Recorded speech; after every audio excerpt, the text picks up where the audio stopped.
sheekadan waxay igu dhacday xilli aan jiray 45 sano. xilligaas waxaan ahaa darawal oo waxaan kaxayn jiray gawaarida waaweyn. maalin maalmaha ka mid ah waxaan ka soo baxay magaalada oo waxaan alaab u soo qaaday tuulo aan degnaa. intaan sii socday waddada ayaan baqayay oo waxaan soo maray waddo inta badan dadka ay ka cabsadaan. cabaar markaan sii socday 6 sac ayaan waxaan arkay nin waddadii hareeraheeda taagan, kadibna ul ayuu watay. intaan cabaar fiiriyay ayuu wuxuu ila muuqday qof oday waayeel ah. kadibna gaariga ayaan istaajiyey oo waan la hadlay oo waxaan ku dhahay maxaan kaa caawiyaa mudane. meeshan waxaa degan dad tuuga ah, iska ilaali laamiga qaybtiisa hore waaye. mar walba wuxuu ku weydiinaya lacag, kadibna ha siinin.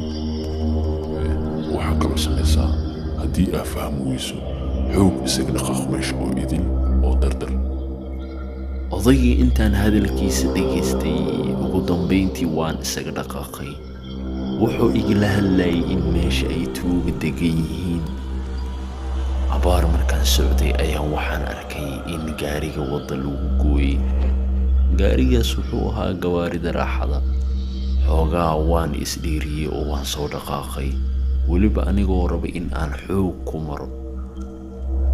ugu dambayntii waxaa lagu soo horjaray gaarigii, kadibna waxaa ka soo baxay nin aad moodo in reer aakhiraad camal ahaa.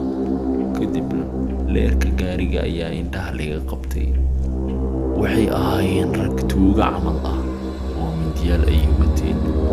odaygiina mar hore uu igala dardaarmay, wuxuu igu yidhi meesha tuuga ayaa degan, iska ilaali.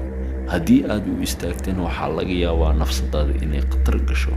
mid ka mid ah tuugadii ayaa gacantii igu soo taagay, weliba wuxuu dhahay waa kan ninka aan rabnay.